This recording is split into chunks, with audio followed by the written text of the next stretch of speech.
Quand vous arrivez aux États-Unis, formez-vous, rencontrez des gens qui vivent une vie dont vous rêvez. Le plus grand investissement que vous pouvez faire, c'est sur vous-même. Ici aux États-Unis, c'est la connaissance qui paye.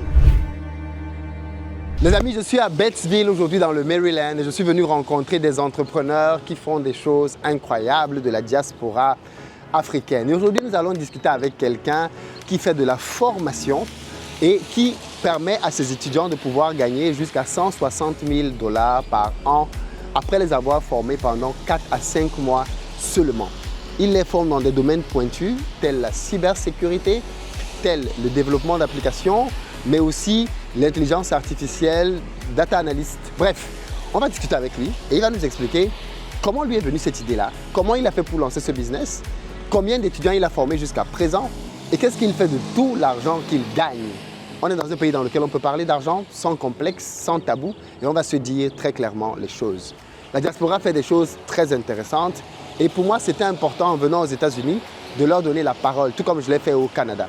D'ailleurs, les amis, je le rappelle, pour ceux qui ne le savent pas encore, ce samedi, on se retrouve à Hyattsville, toujours dans le Maryland, c'est à peu près à 15 minutes d'ici, pour parler ensemble de Back to Africa, de retour en Afrique. Parce que comme je le dis tout le temps, les États-Unis, c'est bien pour faire de l'argent, mais ce n'est pas des pays où on veut vieillir et encore moins mourir. Mais un retour au pays, ça se prépare, ça ne s'improvise pas.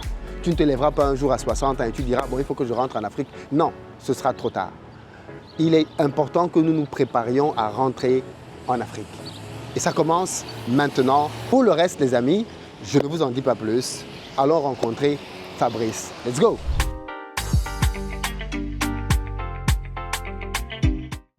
Bonjour Fabrice. Bonjour Philippe. Comment ça va? Très bien, et toi? Moi, ça va très bien. Bienvenue à Washington. Merci beaucoup de me recevoir à Washington. Est-ce que tu peux commencer par te présenter pour les gens qui ne te connaissent pas encore? Bien sûr, bien sûr. Bonsoir tout le monde. Moi, c'est Fabrice Pani. Je suis ici aux États-Unis, ça fait 16 ans. Je suis d'origine camerounaise et je fais dans l'informatique, précisément dans la cybersécurité. Et notre compagnie s'appelle Panitech Academy, où nous formons des centaines de personnes par an dans le domaine informatique, principalement la cybersécurité, le Data Analytics and AI, et nous faisons aussi dans le DevOps, le Cloud Computing et le Web développement, le développement Web. Donc, voilà un peu ce que nous faisons. Et nous avons commencé depuis 2017. Et depuis 2017, nous avons déjà aidé des centaines de personnes à trouver le travail. Et le salaire, le salaire après la formation, le salaire que nous avons vu part de 80 000 à 154 000. Et c'est quelque chose que je peux vous montrer. Ouais. Mais comment tu montres ça? Donc, quand les élèves reçoivent l'offre d'emploi, ils m'envoient d'abord. Donc, je peux vous montrer les offres avec les entreprises où ils ont eu des offres, quoi. Alors ici, là, tu as ton Wall of Fame, tu as ton mur dans lequel tu exposes quelques-uns de tes étudiants. Qui sont ces étudiants? Bon, ces étudiants que vous voyez là, disons que ça, c'est une liste qui date de 2023. Donc, ce n'est pas up-to-date. Mais ces étudiants, ce sont ceux qui ont fait la formation avec nous. Et après la formation, ils ont trouvé un emploi d'au moins 100 000 $. On appelle ça six figures ici en Amérique. Donc, pour que quelqu'un soit dans ce mur, il faut qu'il nous a montré une offre d'au moins 100 000 $ après la formation, juste après la formation. Ouais. Et depuis 2023, cette liste a continué de grandir? Bien sûr, bien sûr, bien sûr. Très bien. Comment est-ce que tu as fait, toi, venant du Cameroun, pour arriver aux États-Unis et flairer cette niche de formation dans des métiers de l'IT? Bon, déjà, Philippe, au Cameroun, j'étais déjà très, très passionné de l'informatique. Mais malheureusement, je n'avais pas d'ordinateur, mais je partais souvent au cyber. Et quand je suis arrivé ici aux États-Unis, je n'avais pas fait le bac au Cameroun, j'ai fait mon bac plutôt ici. Donc, pendant que je faisais mon bac, j'ai donc étudié l'informatique à l'école, donc en classe de terminale. J'ai pris une filière informatique à la Thomas Edison High School of Technology. Donc, c'est ça qui m'a donné les bases. Et après ça, je voulais toujours apprendre. Je suis allé à l'université où j'ai obtenu mon diplôme d'ingénieur en informatique. Et pendant que j'étudiais j'avais constaté dans cette zone où nous sommes, il y a beaucoup d'Africains. C'est ce que beaucoup ne savent pas. Il y a beaucoup d'Africains, mais là, à l'université où j'étais, dans la filière où j'étais, il y avait très, très peu d'Africains dans la classe. Donc tu voyais le paradoxe. Oui, je voyais le paradoxe. Donc, beaucoup étaient plus dans le domaine de santé. Tous mes amis étudiaient pour devenir comme des nurses, pour devenir des docteurs et tout. Mais il y avait très peu dans l'informatique. Donc, en fac, j'ai constaté cela. Et quand j'ai fini, en 2017, j'ai donc décidé de lancer une formation en informatique. Mais en 2017, est-ce que les métiers de la cybersécurité, c'était déjà d'actualité à cette période-là? Parce qu'on parle beaucoup de cybersécurité depuis quelques années, mais j'ai l'impression que 2017, ça fait quand même quoi, 8 ans? Est-ce qu'il y a 8 ans, les gens parlaient déjà de cybersécurité, de data analyst et d'intelligence artificielle, ou alors tu as, au fur et à mesure, augmenté ton offre de service? Voilà, ça c'est une très très belle question. Disons qu'en 2017... Non, les autres questions n'étaient pas belles. Non. C'est maintenant que l'interview commence. Du tout. Non, je t'embête. Disons qu'en 2017, il y avait dans l'informatique, le domaine, la cybersécurité était un peu... Tu devais avoir des diplômes. OK. Tu devrais automatiquement aller à l'école, avoir peut-être un master ou alors au moins un bachelor pour pouvoir entrer dans ces domaines-là. Bon, au fur et à mesure, donc disons que vers 2020, il y avait tellement d'attaques et il n'y avait pas assez d'ingénieurs pour contrer cette attaque-là. Donc les compagnies ont donc réduit les requirements, donc de lower the requirements. Donc c'est plus le skills, les skills qui étaient plus demandés que les diplômes. Donc c'est pour ça que depuis 2020, l'informatique est très en vue. Je veux dire, la cybersécurité est très en vue. Mais disons qu'on a commencé dès le premier jour avec la cybersécurité et d'autres domaines dont j'ai cité au début, quoi. Mais un grand pays comme les États-Unis, parce que ça, c'est des histoires où on peut se dire que ça, c'est les formations qu'on fait en Afrique. Tu prends les gens qui étaient maçons, peintres, tu les formes en 4 mois, ils sont opérationnels. Même un pays comme les États-Unis, qui est supposé être leader dans la science, peut-être pas la technologie parce que les Asiatiques sont quand même là-dedans. Comment se fait-il comment expliques-tu que dans un grand pays comme celui-ci, il suffit juste d'une formation d'accélération pour que quelqu'un trouve un boulot qui paye aussi cher? Bon. C'est même une insulte pour les gens qui ont fait les diplômes d'ingénieur. Ouais, pour la petite histoire, j'ai un ami qui est avocat et il n'aime pas ça du tout. Il a fait plus de 7 ans pour devenir avocat et il a dépensé beaucoup d'argent pour aller à l'école. Et quand il sort, il voit quand je poste souvent les offres des élèves, il m'écrit toujours. Il me dit comment est-ce que c'est possible, que c'est not fait. Bon, ce que je vais dire, c'est que la vie, c'est un choix, la vie, c'est la chance. Et pour répondre à ta question, non, 4 mois de formation, c'est assez. Nous sommes dans un pays où les choses vont assez vite. Et comme j'ai dit, dans la cybersécurité, dans le IT, c'est plus le skill, c'est plus ce que tu peux faire. Si vous regardez même ce que Elon Musk a dit par rapport à ça, il va vous dire, il va prioriser ceux qui ont les connaissances que ceux qui ont des diplômes. Donc ici, les diplômes ne comptent pas trop. Dans certains domaines comme la santé, oui, vous avez besoin du diplôme. Mais dans le IT, c'est plus la connaissance, c'est plus le knowledge qui compte et le skills. Oui. Ouais.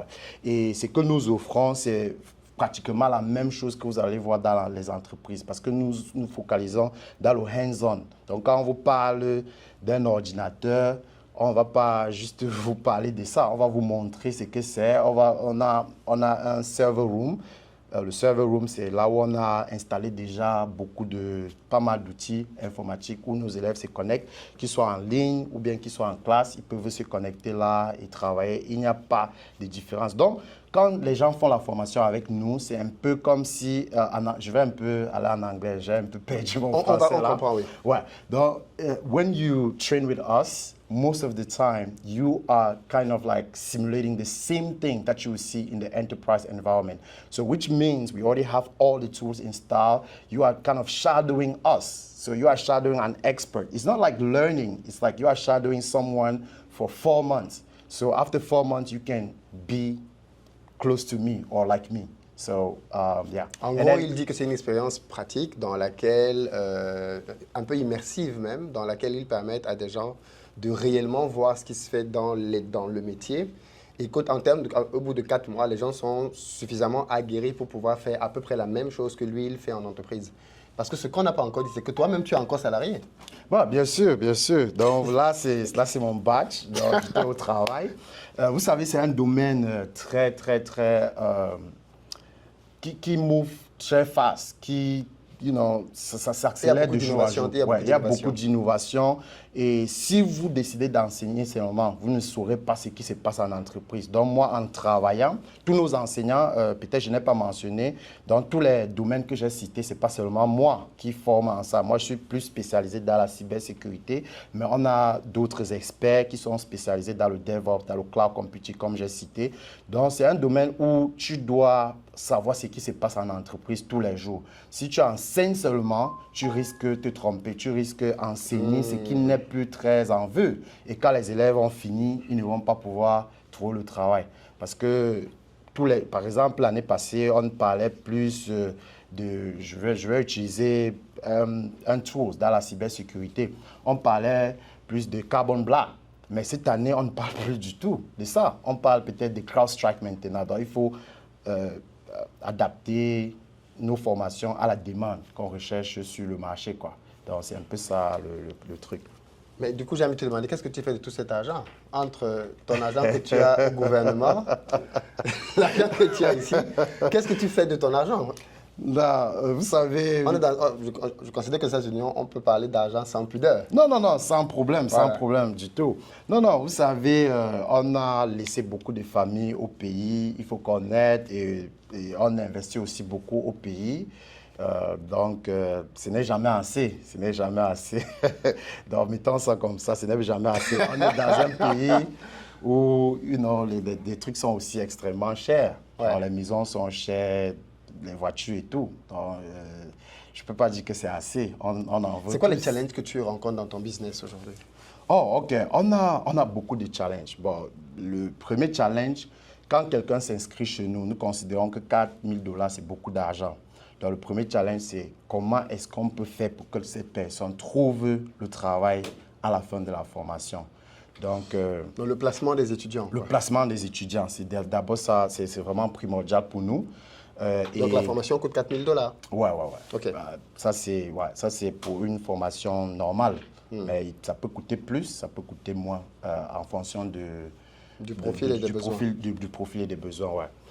Bon, donc, on a d'abord ce challenge-là. Et le deuxième challenge, c'est, je dirais, comme je vous ai dit, comment keep up to date avec tout ce qui se passe. Parce qu'aujourd'hui, on a le AI. Donc, parce qu'on se focalise plus sur les cours qui sont en demande. Si on ne peut pas aussi enseigner quelque chose qui est déjà dépassé. Parce qu'avec ça, quand la personne va finir, il ne va pas pouvoir trouver le travail. Donc, comme moi, par exemple, je suis toujours en train d'étudier. C'est un très gros challenge pour moi. Je suis toujours en train d'étudier, je suis toujours en train d'aller aux conférences. Par exemple, la semaine dernière, j'étais à une conférence à Miami. Il me faut toujours aller aux conférences, il me faut toujours étudier, il me faut toujours prendre des formations pour pouvoir être up-to-date. Parce que si tu n'es pas up-to-date, comme j'ai dit, 6 mois après, tu ne seras plus d'actualité. Ouais. Pourquoi c'est important pour toi? Parce que tu m'as dit tout à l'heure que tu seras avec moi à la formation que je donne ce samedi. Pourquoi c'est important pour quelqu'un comme toi d'avoir un regard et même de venir à une formation sur l'investissement en Afrique? Ouais, comme je vous ai dit, nous venons tous d'Afrique et nous connaissons que ici, presque tout est déjà inventé. Je pense que le futur sera plus en Afrique. Et moi aussi, je suis en train de vouloir, parce que pour le moment, tous nos cours sont offerts en anglais uniquement. Donc, tous nos enseignants sont formés ici aux États-Unis. Ils n'enseignent qu'en anglais. Et je me dis qu'en allant dans votre formation, ça va me donner une ouverture dans d'autres pays comme l'Afrique, où nous voulons ouvrir notre centre très bientôt. Donc, nous voulons vraiment rencontrer certains partenaires, peut-être à travers votre formation. Et je pense que je serai même à Paris pour votre formation parce que le Back to Africa, parce que je pense qu'il y aura plus de monde. Tout à fait. Et donc ça va nous donner une ouverture de faire le premier pas en Afrique parce qu'on s'est toujours focalisé ici. Il est vrai qu'on travaille beaucoup plus avec les Africains, mais ici à l'étranger, mais pas en Afrique. Et pourtant, les problèmes de cybersécurité, il y en a énormément en Afrique. Il y en a, et plus l'Afrique va adopter l'informatique, ils en auront tellement besoin. Donc, c'est pour ça que nous voulons vraiment nous installer là-bas. Donc, à travers votre chaîne, j'appelle tous ceux qui sont vraiment en Europe et qui sont déjà calés, comme on dit, dans le domaine de l'informatique, parce que nous choisissons juste les meilleurs, nous travaillons juste avec les meilleurs. Comme je vous ai dit, nous avons des professeurs qui sont à Google, nous avons des professeurs qui sont à McKinsey, à Deloitte, nous avons les EY, dans toutes ces grandes boîtes-là. Donc, le profil est vraiment très important. Le profil de qui? De l'enseignant. Ah, donc tu cherches des enseignants. Oui, Oui, si oui, tu veux, pour entrer forcément, si tu veux te développer en Afrique, il te faut des enseignants. Des enseignants qui sont déjà bons dans ce métier. Donc, je vous invite à aller sur notre site www.panitech Academy et vous allez voir les formations que nous offrons. Donc, nous essayons toi, tu fais du recrutement comme ça en direct. Les Américains sont quand même terribles. Mon frère. Malheureusement. Tu devrais venir à Back to Africa et je pense... Non, je serai là. Au-delà de toi, je pense que je ne te dis pas ça pour te truc, hein, mais je pense que tu devrais prendre un stand parce qu'effectivement, on fait un événement avec des milliers de personnes. Le simple fait que tu sois là va être compliqué pour qu'on te voit. Par contre, si tu as un point de repère, là où ils peuvent venir te voir, discuter, te poser des questions, déposer leur CV, ça peut être très intéressant. Donc, il sera probablement, même pas probablement, il dit qu'il sera à Back to Africa à Paris. Donc, les amis, si vous êtes dans la cyber, ce sera l'occasion de le rencontrer, de discuter avec lui. Et en plus, si vous parlez français, c'est mieux parce que si tu vas dans des pays francophones, c'est bien d'avoir des profs qui peuvent parler en français aussi. Tout à fait. Écoute, bravo pour ce que tu fais ici. Merci. On m'a dit que si quelqu'un veut faire beaucoup d'argent aux États-Unis, c'est un pays où on peut faire beaucoup d'argent. Est-ce que tu confirmes cette phrase? Non, je confirme. Mais honnêtement, il faut se former. Parce que c'est aussi un pays qui offre les deux. Quand vous allez marcher dans la rue, vous allez voir des gens qui sont aux États-Unis, mais qui sont des... Qui ont du mal. Oui, qui ont du mal à s'en sortir. Donc, sans formation, ça ne sera pas possible, honnêtement. Je ne dis pas seulement en informatique. Hein. Donc, la première des choses que je recommande aux gens quand ils arrivent aux États-Unis, c'est d'abord maîtriser la langue anglaise. Maîtriser ne veut pas dire parler comme les natifs, mais au moins être capable de converser en anglais. Oui. Et la deuxième des choses, c'est chercher vraiment une niche où ils peuvent vraiment se former, s'approfondir. Ça peut être l'informatique, ça peut être le real estate, ça peut être n'importe quoi. Et quand vous êtes maintenant spécialiste, je pense que vous pouvez vraiment vous faire beaucoup d'argent.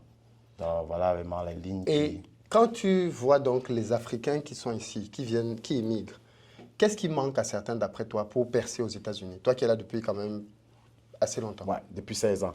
Bon, je dirais que c'est d'abord le mindset. Si vous venez ici avec le même mindset que vous avez en Afrique, vous aurez vraiment du mal à vous en sortir. Je me rappelle quand je partais à l'université, parce que ça m'a pris pratiquement 6 ans pour finir.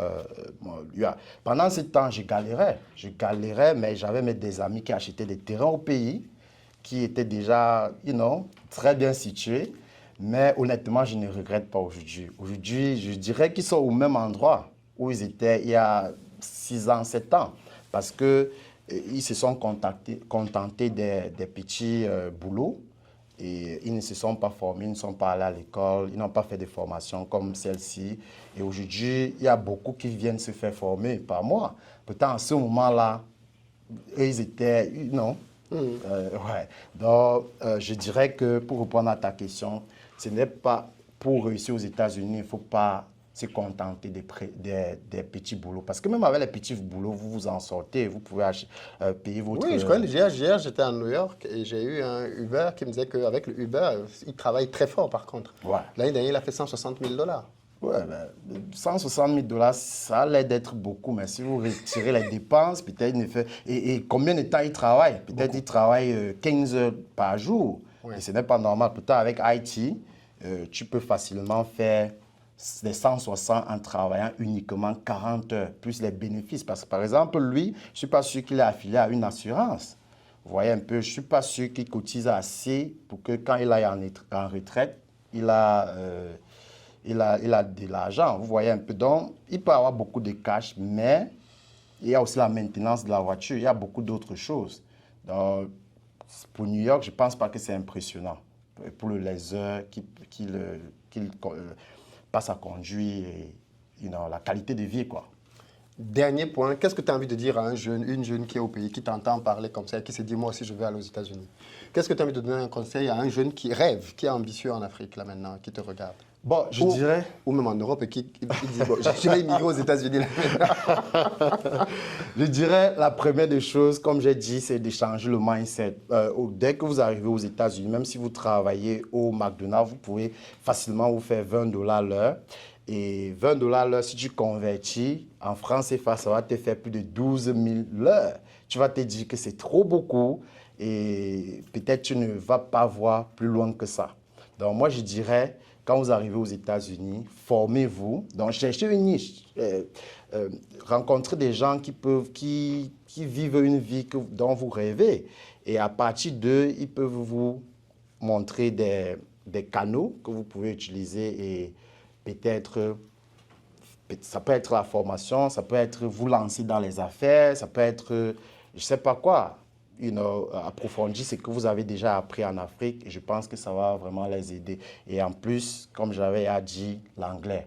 Dans ce pays, tu ne peux pas vraiment aller très loin si vous ne maîtrisez pas la langue. Ce qui est normal.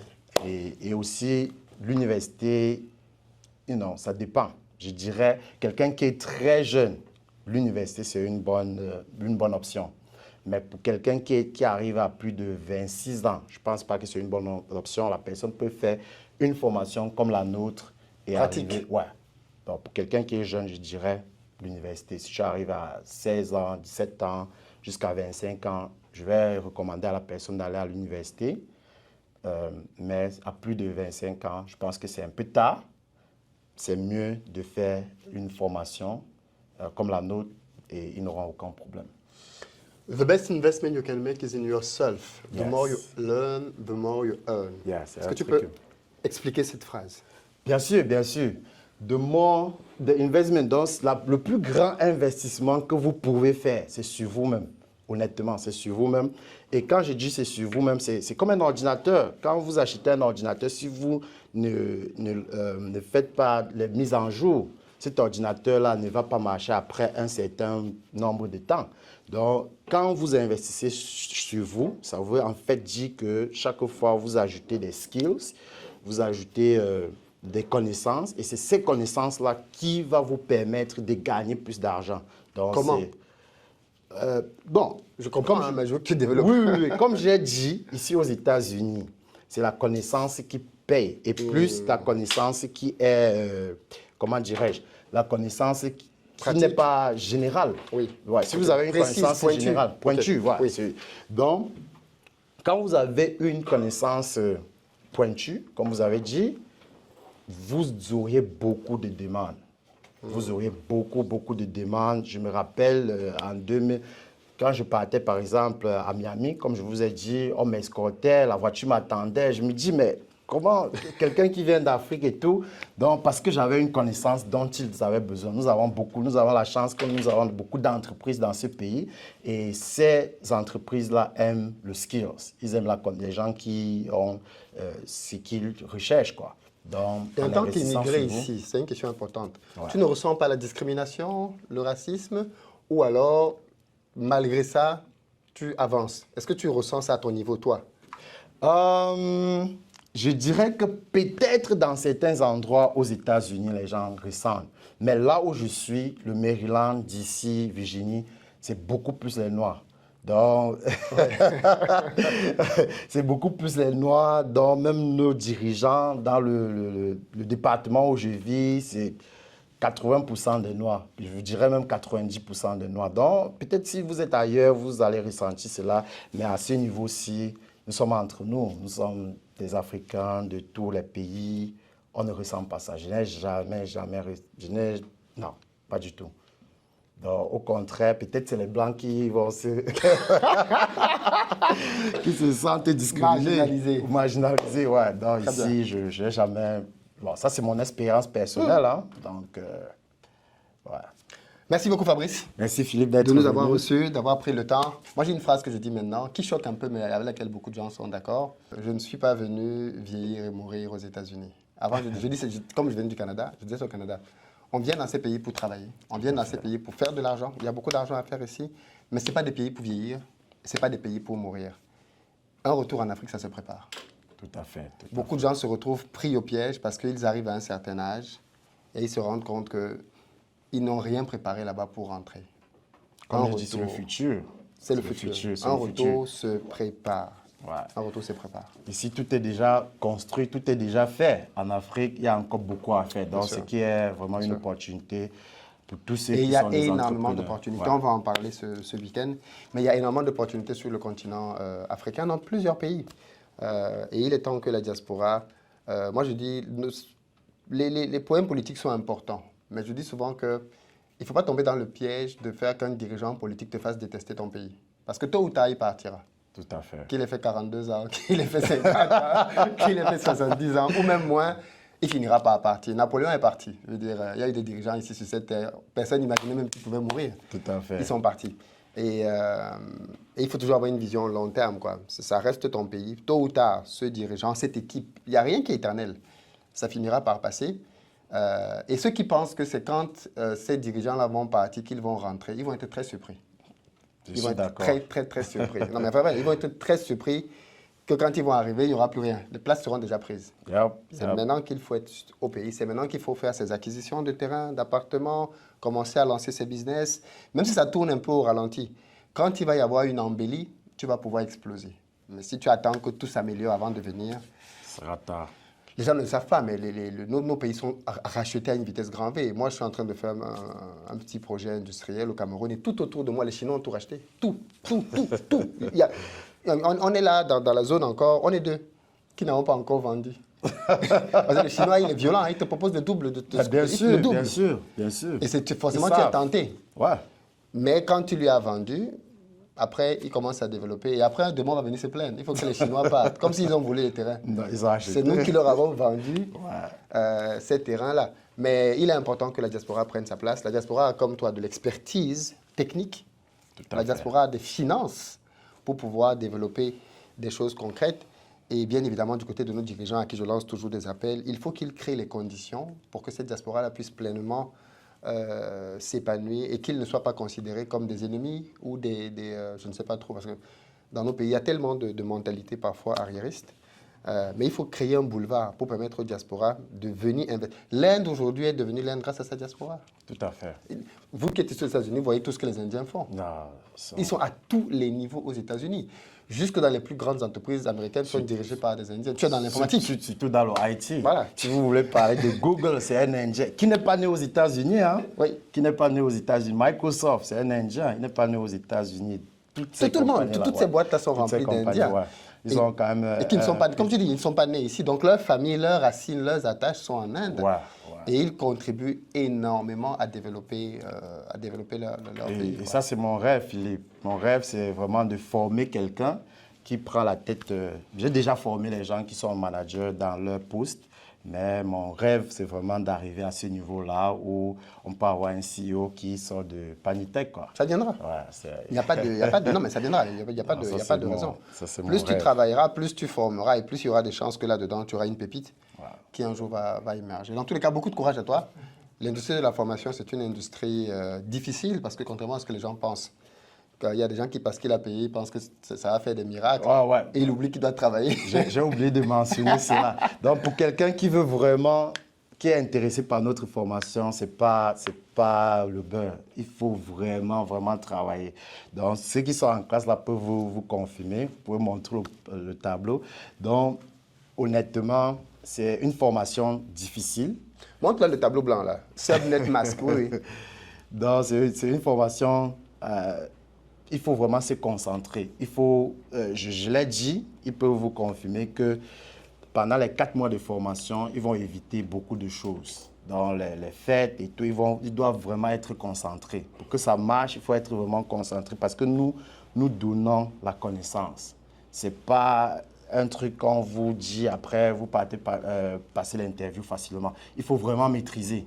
Donc, je pense que vous avez minimisé les 4 mois, mais honnêtement, les 4 mois là... Non, je ne minimise pas. 4 mois intenses de travail, c'est... De travail, ouais. Bien sûr, non. C'est vraiment intense, c'est vraiment intense. On a beaucoup de devoirs, on a beaucoup de labs.